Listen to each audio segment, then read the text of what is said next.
Vida pode ser definida de muitas maneiras e a gente vai trazer aqui uma definição espiritual de vida, né?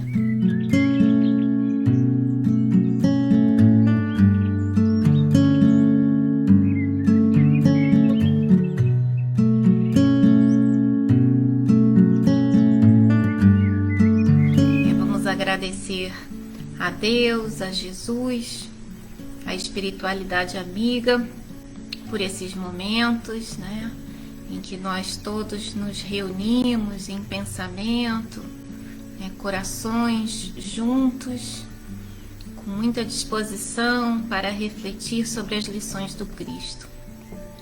É muito bom que a gente tenha esse momento, né, na nossa semana, muito bom. Então nós agradecemos pelo amparo de sempre, e pedimos, como necessitados que somos, né, que nos ajudem, né, nos inspirem, para que a gente possa tirar o máximo proveito dessas lições. Proveito que possa fazer diferença no nosso viver. Então, muito agradecidos, nós damos início à nossa reflexão desse domingo, dia 19 de dezembro. Vamos lá, meus amigos. Hoje a nossa reflexão, eu vou colocar aqui, é o meu roteiro. A nossa reflexão é sobre o significado simbólico de algumas árvores, né? Essa metáfora da árvore é uma metáfora muito frequentemente utilizada em diversas áreas do conhecimento, né? E nós encontramos essa metáfora em textos do Antigo Testamento, no Evangelho, nas obras de Kardec, de Emmanuel, e muitas obras espíritas, não espíritas, religiosas, não religiosas. Então nós selecionamos algumas árvores para nossa reflexão. O que a gente selecionou? A videira, citada por Jesus no Evangelho de João, a árvore do cristianismo, que nós vamos encontrar numa mensagem de Simeão, no capítulo 18 do Evangelho segundo o Espiritismo, a árvore da beneficência, que é citada por Cáritas, no capítulo 13, também do Evangelho segundo o Espiritismo, a árvore generosa, que é uma história infanto-juvenil, mas que traz elementos muito interessantes para a nossa reflexão. E por fim, como nós estamos a poucos dias do Natal, nós vamos tentar aqui sugerir um possível significado espiritual para a nossa árvore de Natal, né? Um enfeite tão comumente utilizado, né? Será que a gente consegue encontrar um significado espiritual? Vamos ver, vamos refletir. Então fiquem à vontade para participar, com comentários, com perguntas. Ao final de cada árvore a gente vai dar aquela paradinha para os comentários. Então vamos lá. Vamos começar com a videira, né? A videira, né, é uma árvore que produz uvas, né? Podemos chamar também de parreira, né? Mas no Evangelho ela tá, o nome que se usa é videira.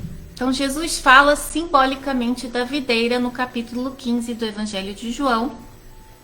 Mas antes de nós entrarmos no texto do Evangelho, nós vamos pensar na árvore, né? Vamos fazer esse exercício, né? Vamos pensar nessa árvore, nas raízes que penetram no solo, no seu tronco, nos seus ramos. As raízes absorvem os elementos, os nutrientes que estão ali no solo, no ambiente, né? Que vão constituir a seiva da árvore. E essa seiva circula por todas as partes da árvore, por todos os cantinhos, né, levando os nutrientes essenciais à vida. A seiva circula na árvore como o sangue circula no nosso corpo, né? E mantém essa árvore, esse organismo vivo. Do tronco da árvore nós vemos saírem ramos, e os ramos têm variados aspectos. Tem alguns mais jovens e verdes, tem outros mais antigos, né? Tem uns frágeis, outros mais robustos, tem uns tortuosos. Os ramos de uma árvore, eles têm muitas coisas em comum, mas eles não são idênticos.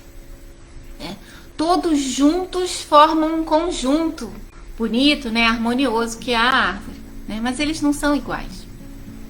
E se uma parte da árvore, um ramo, por exemplo, perder conexão com o restante da árvore, ele acaba perdendo vitalidade, fica improdutivo, seca, morre, acaba caindo no chão, né? Acaba se desprendendo, porque ele não recebe a seiva, né? A seiva deixa de circular por aquela parte, por aquele ramo, e isso faz com que ele perca a vitalidade, se desconecte. Bom, então com essa imagem em mente, nós vamos ler o texto que está no Evangelho de João, capítulo 15, versículos de 1 a 7. São palavras de Jesus. Ele diz: Eu sou a videira verdadeira, e meu Pai é o agricultor. Todo ramo em mim que não produz fruto, ele o tira. E todo aquele que produz fruto, ele o limpa para que produza mais fruto. Permanecei em mim, e eu permanecerei em vós. Assim como o ramo não pode produzir fruto em si mesmo se não permanece na videira, assim também nenhum de vós se não permanecerdes em mim. Eu sou a videira, vós os ramos. Quem permanece em mim e eu nele, esse produz muito fruto, porque sem mim não pode produzir nada. Se alguém não permanece em mim, é lançado fora como ramo, seca, recolhem-no, lançam-no no fogo e ele queima. Vamos interpretar esse trecho do Evangelho. Jesus diz: meu Pai é o agricultor. Então Deus é o agricultor. O agricultor trabalha, Deus trabalha, toda a criação é expressão do trabalho amoroso de Deus. Ele não é somente o criador, né? Ele criou e mantém toda a criação, cuida de toda a criação, cuida da videira, né? Cuida de todos nós, com amor. Jesus diz que Ele é a videira e nós somos os ramos. Então nós fazemos parte, né? Somos parte integrante dessa árvore que simboliza vida, árvore de vida. Como ramos, né, nós precisamos nos manter ligados, integrados à árvore, para recebermos a seiva com os nutrientes essenciais à nossa vida. A seiva da árvore de vida, né, a essência do Cristo é o amor. Então, o amor, nós dependemos do amor, dessa seiva, para nós termos vitalidade, para crescermos, para sermos produtivos. Então essa ligação precisa ser mantida. Nós precisamos viver intimamente ligados, integrados ao pensamento do Cristo. Se perdemos essa ligação, se nos desconectamos de Jesus, perdemos vitalidade, nos tornamos improdutivos, secamos, morremos, né, e caímos. E diz Jesus que Deus, né, o agricultor, né, naquele cuidado amoroso que ele tem com a videira, ele observa os ramos que são produtivos, ele incentiva ainda mais a sua produção. Os ramos que perdem vitalidade, que deixam de produzir, ele tira. E esses ramos improdutivos, esses ramos secos, né, são lançados ao fogo, porque precisam ser transformados. Não é? Então, o fogo transforma aquele ramo seco em cinzas, e as cinzas no solo, né, vão se misturando ali ao solo, e as raízes poderão absorver aqueles elementos, né, transformados pelo fogo, né? Eram ramos secos, foram transformados pelo fogo, viraram cinza, viraram um novo elemento, né? E as raízes então conseguem absorver esses novos elementos e podem integrá-los novamente na estrutura da árvore. Então vamos ver como que acontece com a gente, né? Quando nós nos desconectamos desfrutamos do pensamento do Cristo, nós também vamos necessitar de um processo de transformação. Não é? Os ramos secos precisaram do fogo para se reintegrar. Nós vamos precisar viver experiências, né, de aprendizado, né, transformadoras, né, dolorosas geralmente, porque estão nos transformando, que são simbolizadas pelo fogo. Né? Quando nós vivenciamos essas situações, nós nos transformamos. Né? E com novos pensamentos, com novos sentimentos, agora alinhados ao amor, nós podemos voltar a fazer parte dessa árvore de vida. Então, essa imagem da videira com os seus ramos nos faz refletir sobre a necessidade de conexão, integração com o pensamento do Cristo, para termos vitalidade espiritual. Isso é fundamental. E ter essa conexão, né? Essa conexão não significa ter vínculo com instituição religiosa, com grupo religioso, ser adepto de uma corrente religiosa. Né? As instituições religiosas são construções humanas muito valiosas. Né? Elas nos ajudam a entender o pensamento do Cristo, né? Nos ajudam a fortalecer a nossa conexão com esse pensamento do Cristo, mas como são obras humanas, estão sujeitas às imperfeições, às fragilidades humanas. Né? Não podemos esquecer que os homens são falíveis. Então é preciso atenção para não aderir a um pensamento humano, por vezes desconectado do Cristo, que contraria o amor. Não é? Então, nós trazemos aqui o exemplo de ideias de intolerância, de preconceito, de segregação, de fanatismo, são frutos da fragilidade humana. Né? E por vezes são ideias que são propagadas em nome do Cristo, mas na verdade estão desconectadas do pensamento do Cristo. Então a gente precisa ter isso em mente, a conexão que é vital, né, que é importante para a nossa vitalidade espiritual, é a conexão com o pensamento do Cristo.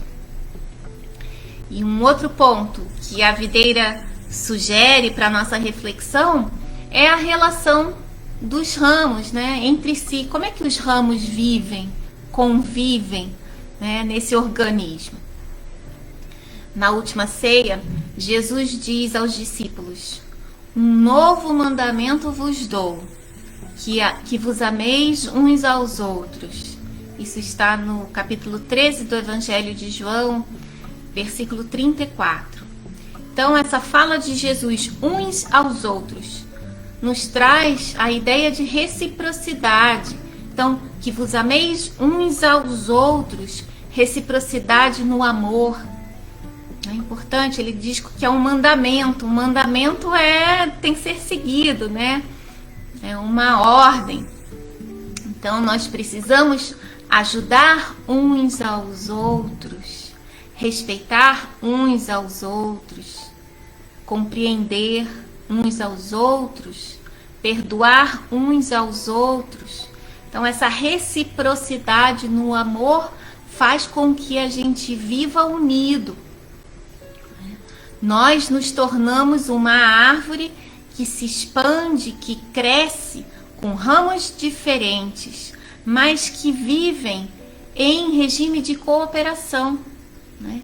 Eles se ajudam mutuamente. Quando nós olhamos os ramos de uma árvore, nós não vemos ramos se destruindo, não é? Então, eles convivem ali de uma forma harmoniosa. Né? Não se destroem, não competem. Né? Não há imposição, não há revolta. Todos se respeitam, se entendem para formar esse todo, né? Esse organismo único, harmonioso. Então a videira com seus ramos, né? Jesus e a humanidade, formando esse todo em harmonia, né? Com um objetivo comum de crescer e de frutificar. Então essa é a reflexão da videira, né? Vamos ver aqui se vocês comentaram alguma coisa. Acho que não, por hora não. Não é?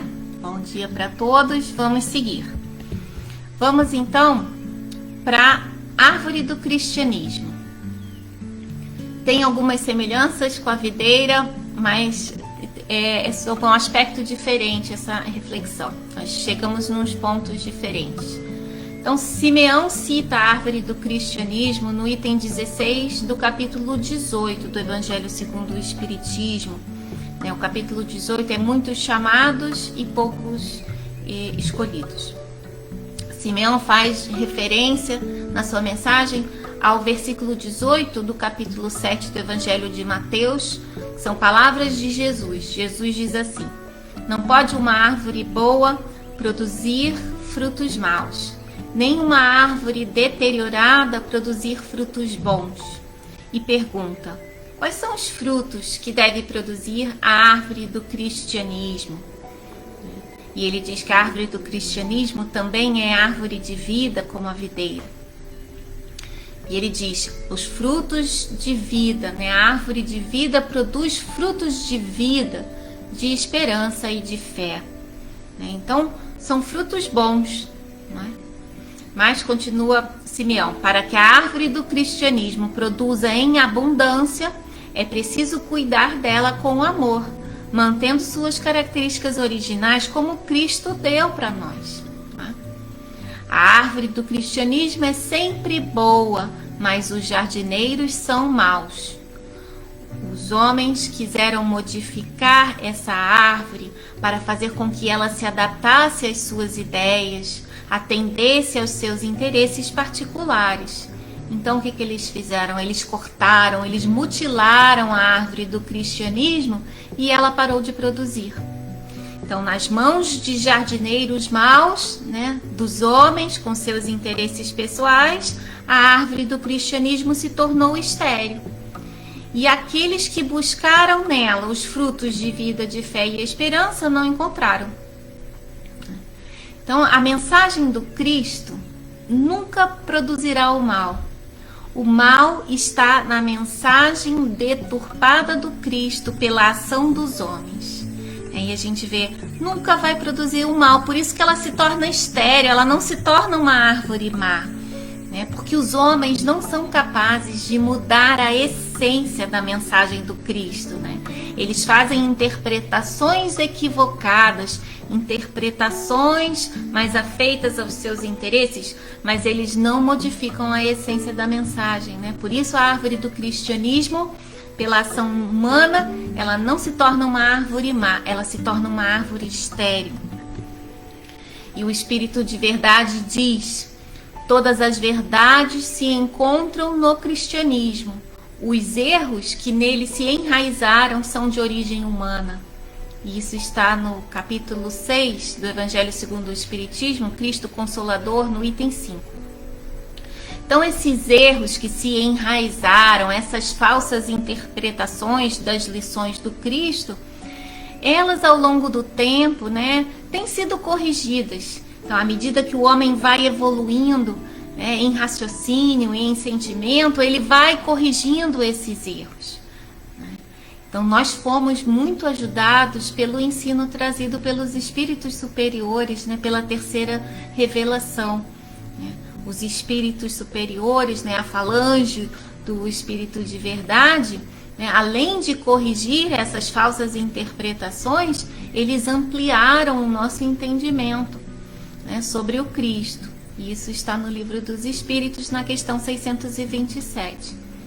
Então, nós podemos dizer que os espíritos superiores, o Espírito de Verdade, trabalharam como bons jardineiros, devolveram fertilidade à árvore do cristianismo. Ela voltou a produzir frutos de vida, de fé e esperança, porque eles corrigiram aqueles erros que estavam tornando essa árvore estéril. Mas a gente precisa pensar que não é só o Espiritismo, não é só no Espiritismo que a gente observa esse movimento de correção da mensagem do Cristo. Em muitas outras correntes cristãs, nós vemos muitos trabalhando para devolver, né, devolver fertilidade à árvore do cristianismo. Então existem bons jardineiros, né, em outras correntes, né, de denominação cristã. Outros jardineiros cuidando com amor, preservando essa árvore, né, fazendo com que ela produza em abundância. Bom, e Simeão continua na sua mensagem dizendo para que nós não guardemos os frutos da árvore do cristianismo. Eles precisam ser distribuídos para quem tem fome, para quem necessita. E vamos ver quais são esses frutos. Ele fala frutos de vida. O que é isso? Frutos de vida. Como é que o cristianismo nos alimenta de vida? Vida pode ser definida de muitas maneiras e a gente vai trazer aqui uma definição espiritual de vida, né?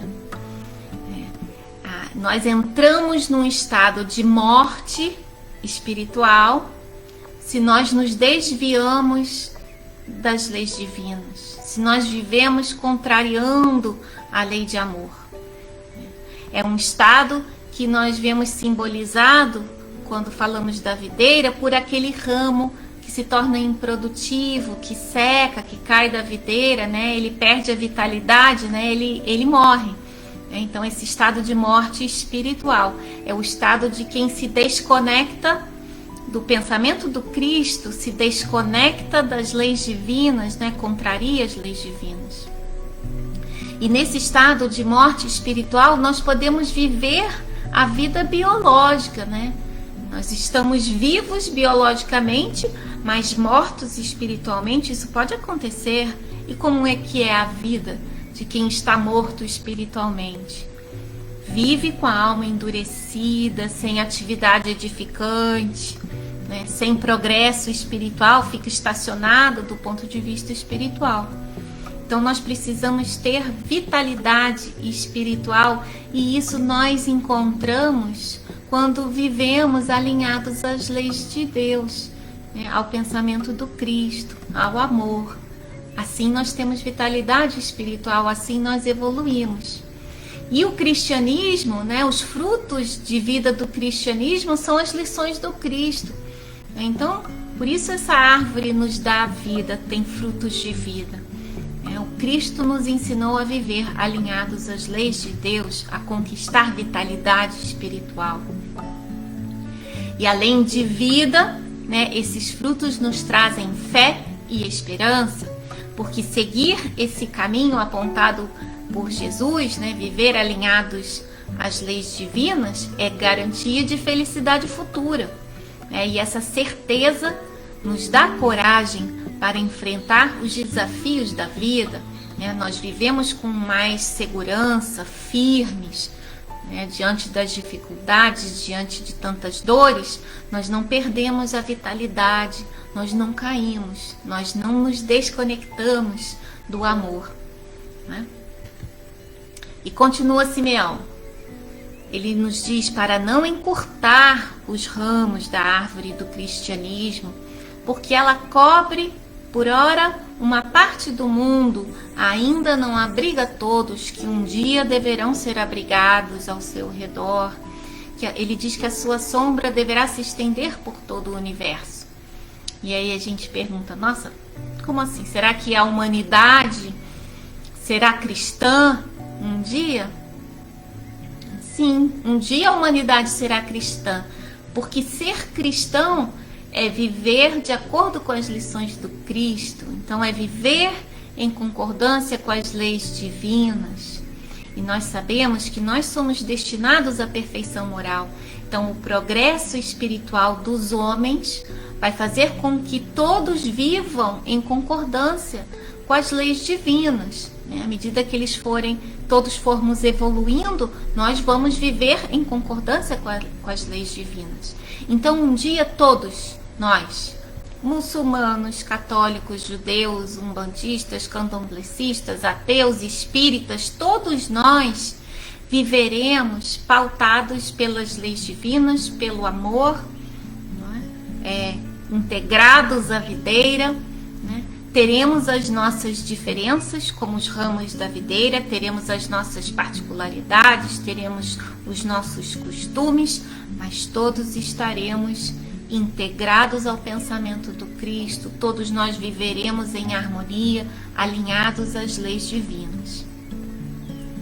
Então, essa árvore do cristianismo que Simeão nos traz, nos chama a atenção para que nós sejamos bons jardineiros.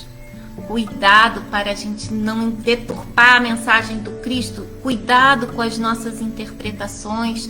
Nós temos que preservar a pureza espiritual da mensagem cristã e espalhar essa mensagem por todos, sem distinção.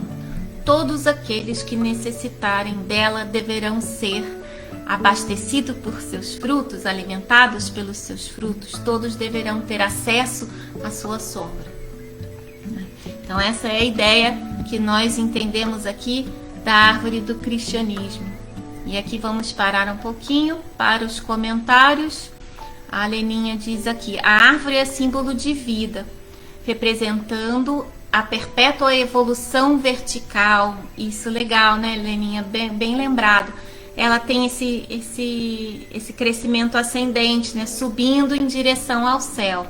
É um outro significado bem interessante. Obrigada pela lembrança. Deus, a Nájila diz, Deus é o espírito do nosso ser. Deus é o espírito do nosso espírito e a alma da nossa alma. Precisamos escutar a voz interior porque a gente tem Deus dentro da gente. O espiritismo dá a chave do aprendizado. Deus fala através da nossa consciência. A caridade é o amor em ação se movimentando. Isso mesmo, Nájila, é isso mesmo, né? E Deus fala na consciência de todos, espíritas, não espíritas, cristãos e não cristãos, né? Todos são filhos de Deus, né? Todos iguais perante Deus. Muito bom. Então vamos seguindo. A próxima árvore que nós selecionamos é a árvore da beneficência, citada por Cáritas, no item 13 do capítulo 13 do Evangelho segundo o Espiritismo. Cáritas nos convida à prática do bem. Então, resumidamente, na sua mensagem, ela diz que nos estende a mão em nome dos nossos irmãos sofredores, que não têm recursos para sobreviver. E conclui no final da sua mensagem: mas se peço, também dou, e dou muito. Convido-vos para um grande banquete e vos forneço a árvore onde vos saciareis. Vede como é bela, como está carregada de flores e de frutos. Ide, colhei, apanhai todos os frutos dessa bela árvore que se chama beneficência. Em lugar dos ramos que houverdes tirado, fixarei todas as boas ações que fizerdes, e levarei essa árvore a Deus, para que carregue de novo, porque a beneficência é inesgotável. Então, Cáritas nos convida a agir no bem e nos dá como resultado das nossas boas ações a árvore da beneficência, que é fértil em alimento espiritual, é um banquete para a alma. Seus frutos saciam a nossa fome espiritual, a nossa fome de energias positivas, preenchem os nossos vazios existenciais, nos harmonizam, nos equilibram, nos fazem sentir felicidade. Então esse é o resultado das ações no bem, né? Nós ganhamos esse alimento espiritual. E oportunidades de fazer o bem não nos faltam, né? Chegam a todo momento. Basta prestar atenção, né? Algumas são muito simples, muito fáceis, outras são mais difíceis. E diante desses convites mais difíceis, né? Nesses momentos em que nós sentimos dificuldade em atender a necessidade do outro, né? A necessidade que nos chega, ou porque nós vamos ter que abrir mão de algum planejamento, né? Que nós havíamos feito, né? Ou vamos ter que sacrificar o nosso tempo, o nosso conforto. É preciso lembrar o que está na questão 646 do Livro dos Espíritos. O mérito do bem está na dificuldade de praticá-lo. Então, quanto maior for o esforço, quanto maior for o sacrifício que fizermos pelo bem dos outros, mais frutos nós receberemos da árvore da beneficência. Ela vai nos oferecer um banquete ainda mais farto, mais nutritivo. Então, lembrar disso. As nossas ações no bem nos alimentam através dessa árvore da beneficência. E aqui nós encerramos a árvore da beneficência. Vamos ver aqui. Vamos continuar. Vamos continuar. Vamos pensar agora numa outra característica das árvores. Árvores são seres extremamente úteis. São símbolo de generosidade. As árvores protegem o solo, né, com as suas raízes, né, protegem os lençóis d'água, abrigam diversos animais, oferecem sombra acolhedora e que refresca o ambiente, não é? Pela respiração, as árvores entregam oxigênio à atmosfera, o oxigênio que é vital para a nossa sobrevivência. As flores enfeitam os ambientes, enfeitam a paisagem, os frutos alimentam. A madeira do tronco dos galhos pode ser usada para construir casas, móveis, ferramentas. Das árvores nós podemos tirar muitas substâncias, medicamentos para tratar as nossas enfermidades físicas e até mesmo espirituais, né? André Luiz nos conta que no último capítulo do livro Nosso Lar, né, que as emanações fluídicas das árvores, né, servem para o preparo de medicamentos, né? Narcisa, ele conta Narcisa, um episódio que Narcisa obtém emanações fluídicas de mangueiras e eucaliptos para preparar um medicamento. Enfim, as árvores servem, doam-se sem exigir nada em troca. São um símbolo de generosidade. E para simbolizar essa generosidade, nós vamos trazer aqui a história do livro A Árvore Generosa. É um livro infanto-juvenil, mas é um convite muito rico à nossa reflexão. Então, esse livro é de um autor norte-americano, Shel Silverstein, e quem fez a tradução para o português foi Fernando Sabino. Eu vou trazer aqui um resumo da história, né? Mas o livro é rico, tem as ilustrações também que são muito interessantes. Então, diz a história. Era uma vez uma árvore que amava um menino. Todos os dias o menino vinha, juntava as folhas que caíam da árvore e fazia coroas de rei e brincava de rei da floresta. Subia no tronco, balançava nos seus galhos, comia suas maçãs. Quando ficava cansado, o menino repousava, aproveitando a sombra fresquinha da árvore. O menino amava a árvore profundamente e a árvore era feliz. Mas o tempo passou, o menino cresceu, outros amores, outros interesses surgiram na vida do menino. E a árvore muitas vezes ficava sozinha.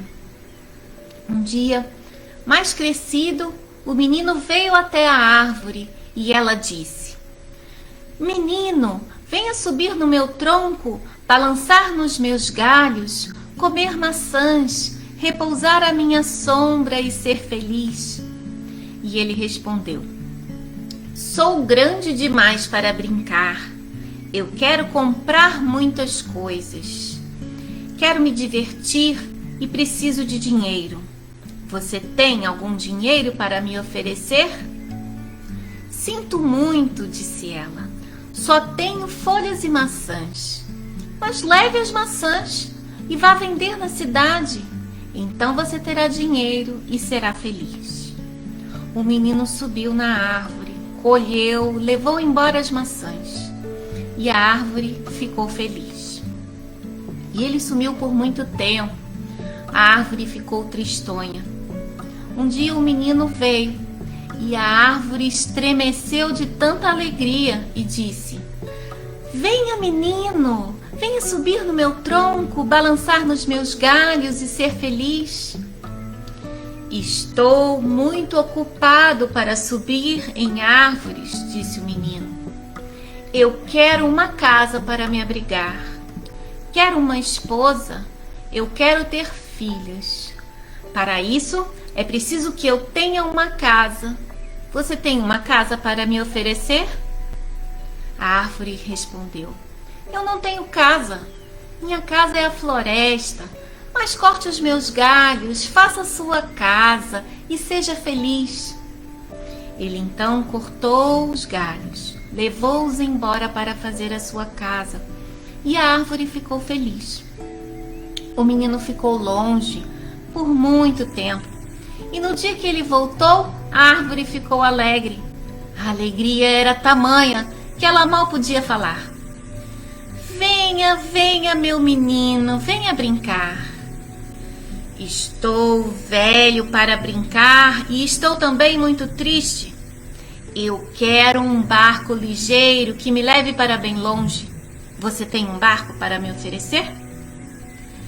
"Corte o meu tronco, faça o seu barco, viaje para longe e seja feliz." O menino cortou o tronco da árvore, fez o barco e viajou. E a árvore ficou feliz. Mas não muito agora, porque ela havia se tornado um pedacinho de tronco com raiz, um toco, com raiz. Muito tempo depois, o menino voltou. E ela disse: "Desculpe, menino, não tenho mais nada para lhe oferecer. As maçãs já foram. Eu bem que gostaria de ter alguma coisa para lhe oferecer, mas nada me resta. Eu sou apenas um toco sem graça. Desculpe." "Já não quero muita coisa", disse o menino. "Só um lugar sossegado onde eu possa me sentar, porque eu estou muito cansado." E enchendo-se de alegria, a árvore respondeu: "Pois bem, eu sou apenas um toco, mas um toco é muito útil para se sentar e descansar. Venha, menino, venha depressa, sente-se em mim e descanse." E foi o que o menino fez, e a árvore ficou feliz. A árvore ficou feliz porque a felicidade dela era servir, Sacrificava-se com alegria pelo bem do menino, sem exigir nada. Gostava de estar com ele, ficava triste quando ele se distanciava por muito tempo, mas não exigia a sua presença, não exigia retribuição, e ela estava sempre feliz. Generosidade, ela tinha generosidade, que é a virtude daquele que se dispõe a sacrificar, os próprios interesses em benefício do outro. É a expressão do amor puro, de um amor amadurecido. E aí então nós encontramos nessa árvore generosa um outro significado, que é um significado de maturidade, um símbolo de amadurecimento, porque a árvore é um ser do reino vegetal que começou como uma semente, pequenininho, uma sementinha que germinou, que virou uma mudinha, foi aproveitando as condições, que lhe foram ofertadas, para crescer, foi crescendo ao longo do tempo, até chegar nesse estado mais desenvolvido, mais amadurecido, onde ela ali se apresenta como uma árvore. Então, com essa figura, nós pensamos na nossa jornada de desenvolvimento espiritual. No princípio, nós temos as virtudes num estado latente, temos os potenciais, são as sementes. O amor, a semente do amor está em todos nós. Nós somos criados com essa semente dentro de nós.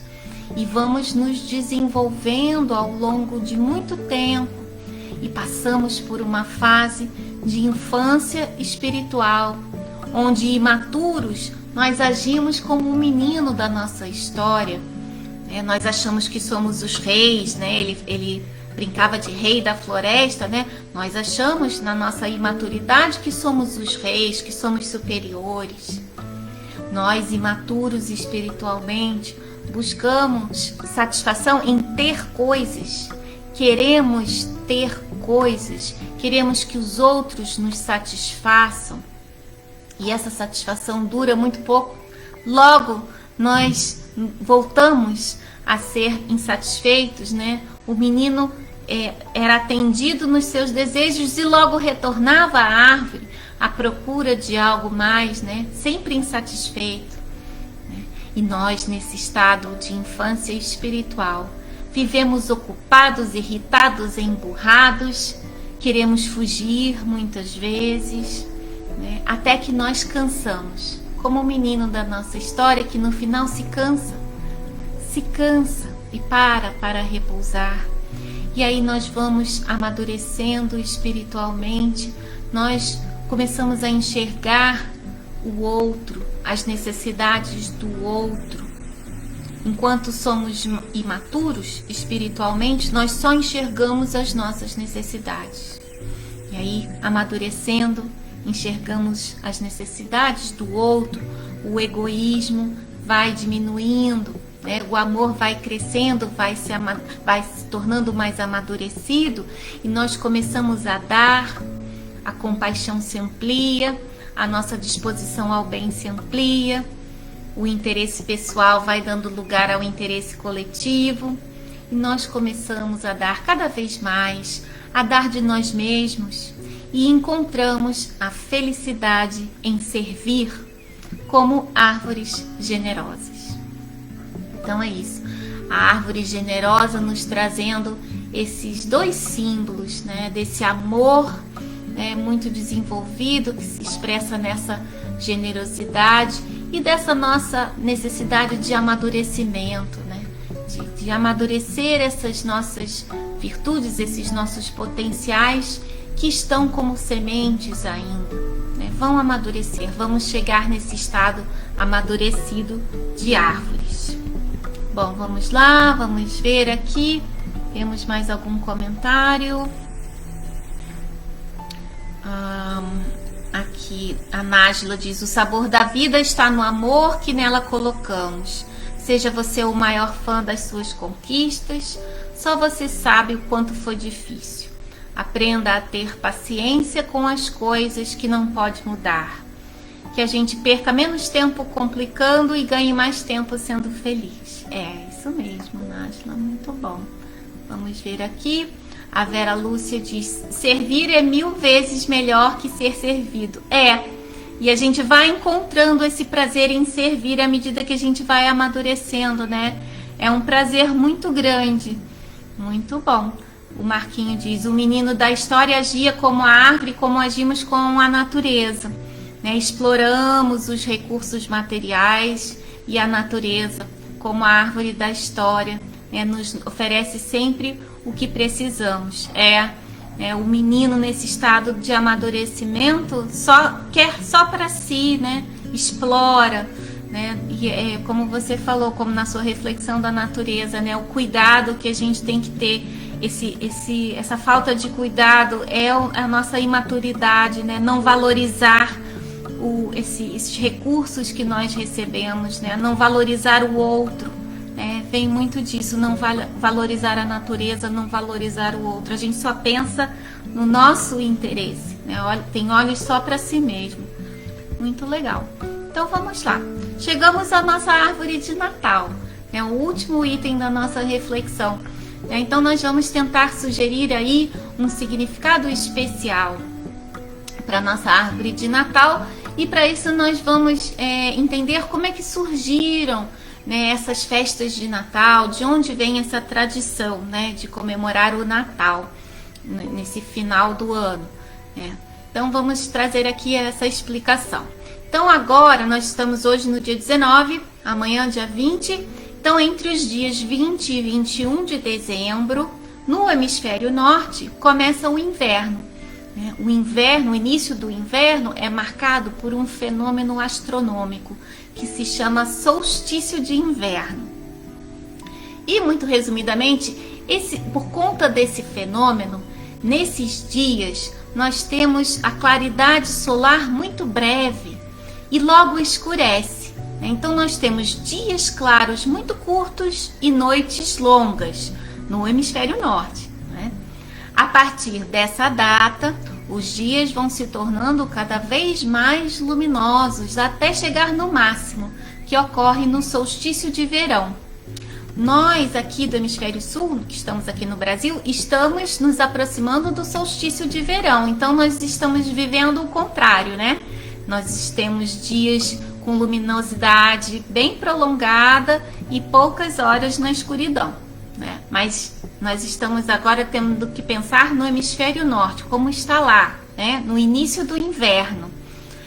O solstício do inverno aqui no Brasil vai ocorrer em junho, né? Entre o dia 20 e 21 de junho. Mas enfim, os povos antigos que viviam no hemisfério norte, nessa época, né, eles faziam festas comemorando a chegada da luz, porque a partir dessa data os dias iam ficando mais luminosos. Então eles faziam festas celebrando a chegada da luz. Isso muito antes da vinda de Jesus ao mundo. Então os persas homenageavam o deus Mitra. E Mitra era identificado como o sol que viajava pelos dias espantando as trevas. Os romanos, nessa época, faziam festas em homenagem a Saturno, deus da agricultura. E eles comemoravam o fim de um ano agrário, o início do ano seguinte, e nessas festas eles renovavam as suas esperanças e as suas expectativas para a próxima colheita. E faziam banquetes, reuniam os amigos, trocavam presentes. E entre esses presentes era costume dar velas, né, que também representavam essa luz dissipando as trevas. Os povos nórdicos, nesses festejos, tinham o costume de enfeitar suas casas utilizando guirlandas e árvores. Árvores cheias de nozes, de maçãs, cheias de frutas, simbolizando fertilidade. Então nós vemos que hoje, né, as nossas festas de Natal têm muito dessa tradição muito antiga, né? Então essas festas do início do inverno no hemisfério norte eram festas muito populares, atraíam muitas pessoas. E no início do século IV, quando o cristianismo passou a ser a religião oficial do Império Romano, resolveu-se dar um significado cristão para essas festas, porque assim eles iam aproveitar a popularidade das festas para atrair mais adeptos ao cristianismo.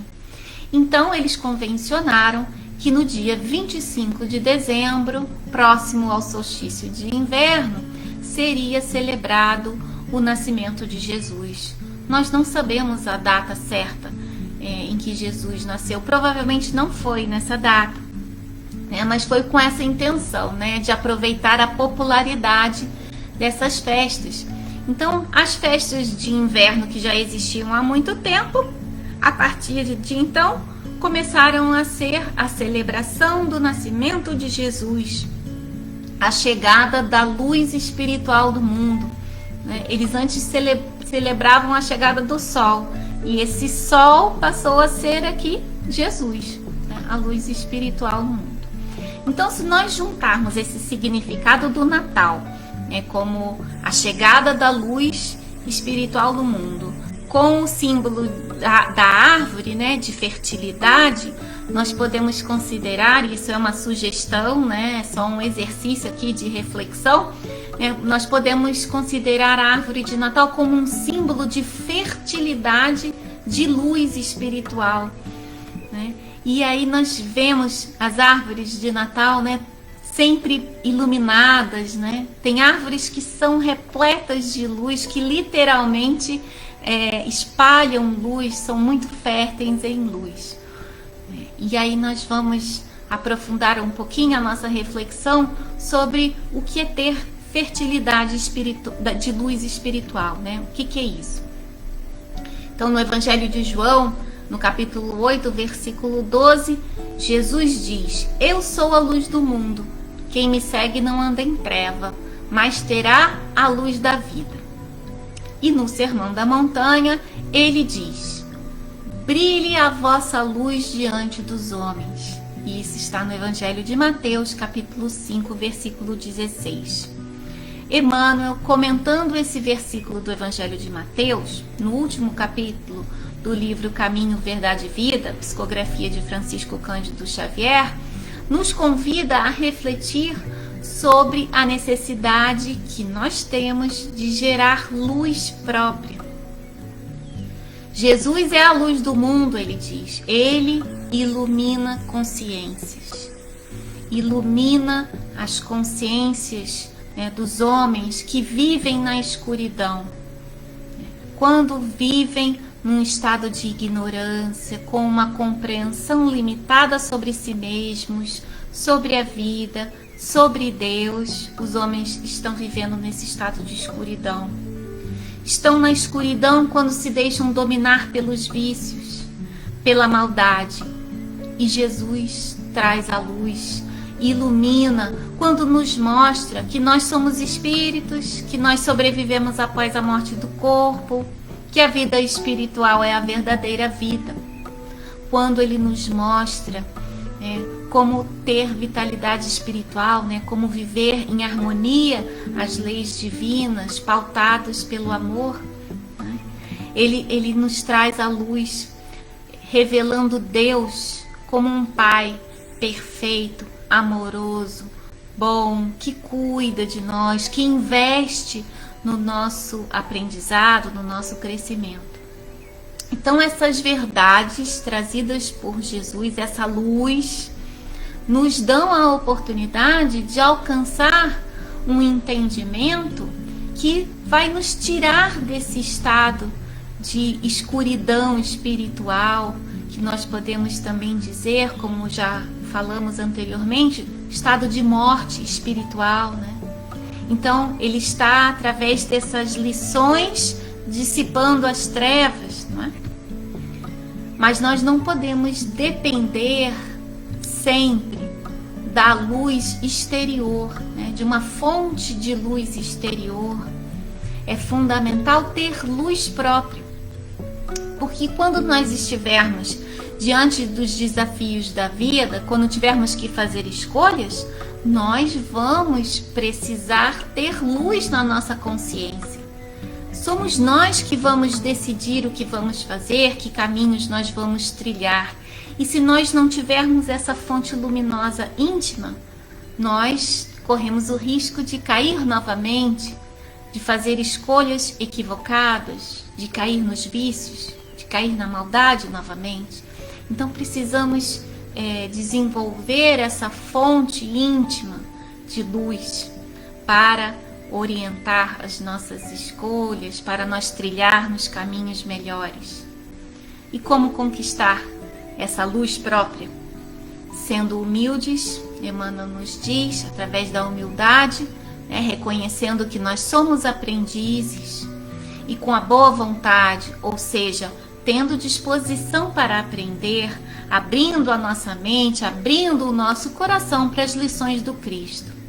Assim nós conseguimos aproveitar as lições do Cristo, essa luz que Ele nos trouxe, e nós crescemos como espíritos, nós nos tornamos melhores, nós evoluímos, nós fazemos brilhar em nós a luz do amor, a luz do entendimento, e aí nós começamos a nos tornar férteis em luz, como árvores iluminadas.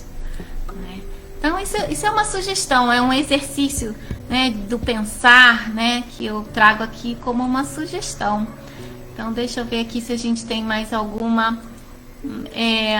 outra comentário. Deixa eu ver aqui. Muito bem, deixa eu ver. Então tá, pessoal.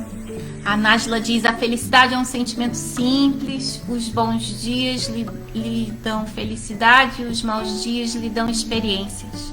Ambos são essências para a vida.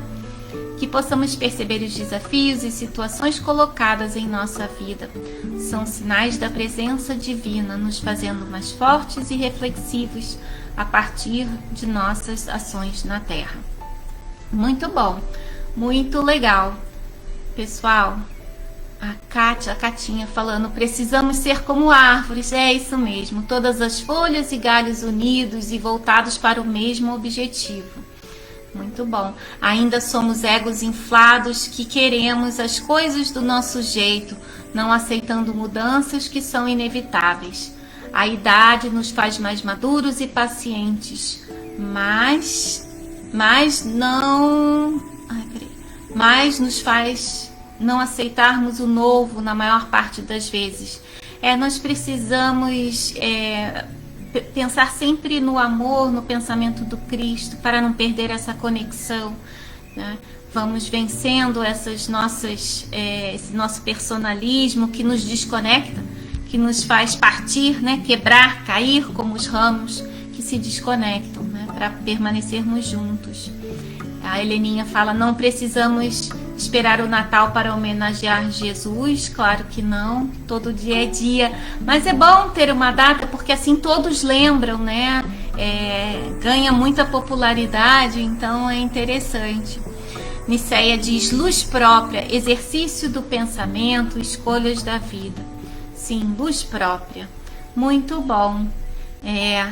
Isso aí, Marquinho, eu botei o pinheirinho justamente porque eu tô falando de árvore, foi isso mesmo, eu quis fazer esse cenário alinhado ao tema. Muito bom, pessoal.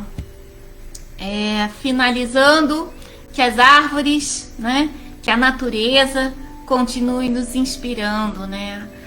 A criação divina, né? Ali na natureza nós temos ali muitas lições, né? Basta ter olhos de ver, né? Então que a natureza e as árvores continuem nos inspirando a sermos cada vez melhores. Eu desejo muita paz, muita alegria nesse Natal e sempre para todos. Desejo um ótimo domingo, uma ótima semana e até a próxima reflexão. Um beijo no coração de todos.